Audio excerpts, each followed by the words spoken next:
It is the winter of 1915, and you have not had dry feet in 11 days. The mud around you is not merely wet, it is a cold, sucking slime that pulls at your boots with every step, as though the earth is trying to swallow you whole. The air reeks of rot and cordite.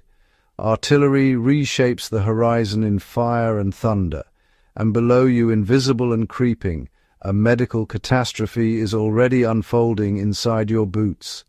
Welcome to Fieldcraft Chronicles. Today we go deep into the trenches of the Western Front, not just to witness the suffering, but to study the ingenuity that saved lives and built one of history's most quietly brilliant survival systems. Boot by boot, sock by sock, from the mud up, the feet were the foundation of fighting power. Lose the feet, lose the soldier. A World War I trench was roughly 6 feet deep and 3 feet wide, stretching for hundreds of miles across Belgium and northern France. The walls leaked constantly, rainwater pooled at the bottom, drainage systems were perpetually overwhelmed. Soldiers stood, slept, ate, and fought in water that could reach their knees, water that was stagnant, contaminated, and almost impossible to escape. Under sustained cold and wet immersion, blood vessels in the skin constrict, circulation fails, and oxygen-starved tissue begins to break down. Skin blisters and tears, infection spreads fast. In untreated cases, the result is gangrene, amputation, and permanent disability. In the first winter of the war alone, the British Army recorded over 20,000 trench-foot casualties, a figure that forced the military establishment to take soldier preservation as seriously as weapons or tactics. The first breakthrough smelled appalling whale oil. Applied liberally to the feet, it created a semi-waterproof barrier that slowed moisture penetration and bought critical time for the tissue beneath. But what made the whale oil program truly effective was the rigid ritual built around it. Daily foot inspections, the foot parade, became non-negotiable. Officers were held personally responsible for their men's feet. Every soldier bared his feet. Every officer looked. The feet told a story the face could hide. Neglect, early tissue damage, the first whisper of infection.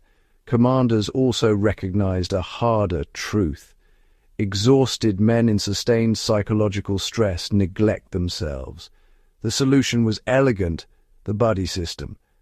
Soldiers were paired and made directly responsible for each other's foot health. A man who would ignore his own blisters could not ignore his partner's. Social accountability achieved what direct orders alone could not. Running alongside this was strict sock discipline. 3 pairs minimum, rotated constantly, dried against body heat when no other warmth was available. Prevention extended beyond the body to the trench itself. Duck boards, slatted wooden walkways, raised soldiers above the standing water. Rudimentary pumps and French drains managed runoff. Soldiers improvised sleeping niches above the waterline, built raised platforms from ammunition boxes, and fashioned small braziers from tin cans and scavenged fuel to dry socks overnight. Food arrived in large metal dixies carried through winding communication trenches, often cold by the time it reached the men. Soldiers reheated rations on Tommy cookers, compact, solid fuel burners, and boiled water for tea, understanding that warmth was as much morale as medicine. Water sources were read instinctively, shell holes avoided, collection points assessed, chemical tablets carried. At night, movement was governed by discipline. Reflective objects dulled with mud, silhouettes minimized, periscopes improvised from shaving mirrors and angled timber. Every adaptation, material, medical and psychological, was built not in a laboratory but in the field under fire by men refusing to accept that suffering was inevitable. The science of trench foot prevention was never written in a single document.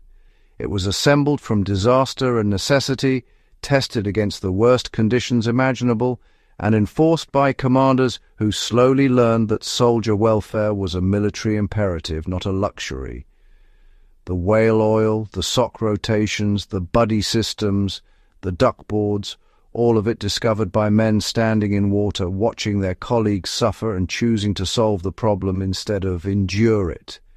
Those lessons are not relics. Modern bushcrafters in wet environments wrestle with the same physics that maimed a generation. Keep it dry, inspect daily, rotate your kit, hold each other accountable.